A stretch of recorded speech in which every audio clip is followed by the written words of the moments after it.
レディー。So, Article 19 of the International Covenant on Civil and Political Rights, which about 165 states or so are party to, including Japan, protects everyone's right to seek, receive, and impart information and ideas of all kinds.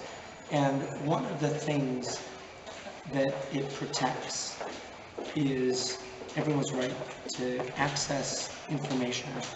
And historically, at the center of that right is the role of the media, and the role that the media plays in ensuring that individuals are able to enjoy that right. And so, for decades, really, the freedom of the media and the independence of the media has been an essential part of our thinking about freedom of expression and how it applies worldwide.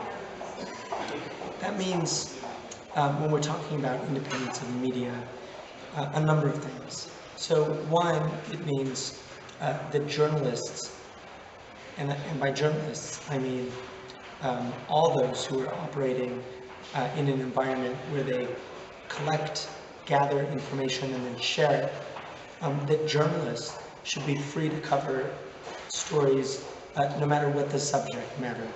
And that's particularly true when we're talking about issues in the public interest, issues that pertain to government policy or to private sector policy that implicates everybody else's rights.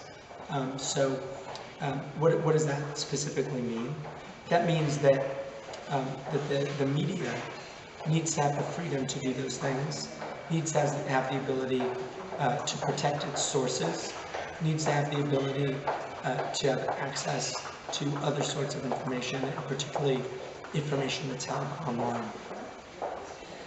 Why is that important? It's important because if we don't have journalists who feel that freedom and that independence, then we as citizens, don't get access to the information that we need to make decisions about politics, about the opinions we have, and so forth.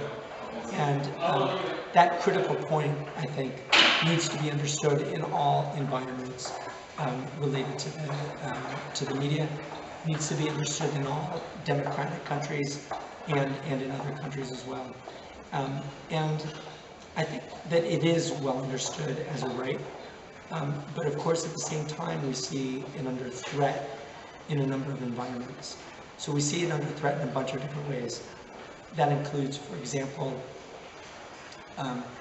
the concentration of media.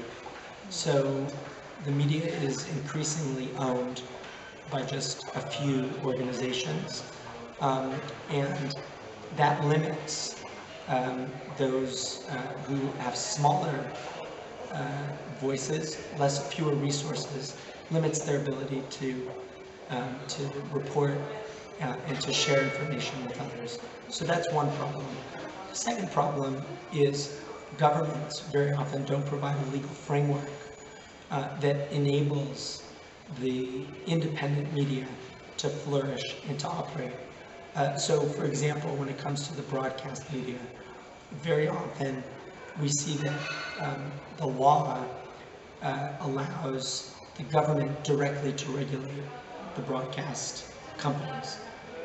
But that puts pressure on the companies because those companies may then feel that they need to do things that the government appreciates, when in fact it's better if the media, at least the broadcast media, is regulated by an independent third party, one that's not related to the government. And then the third issue around laws is making sure that individuals have access to all sorts of information that's held by governments.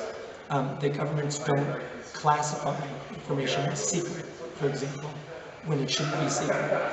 So those are some of the issues around independence of the media.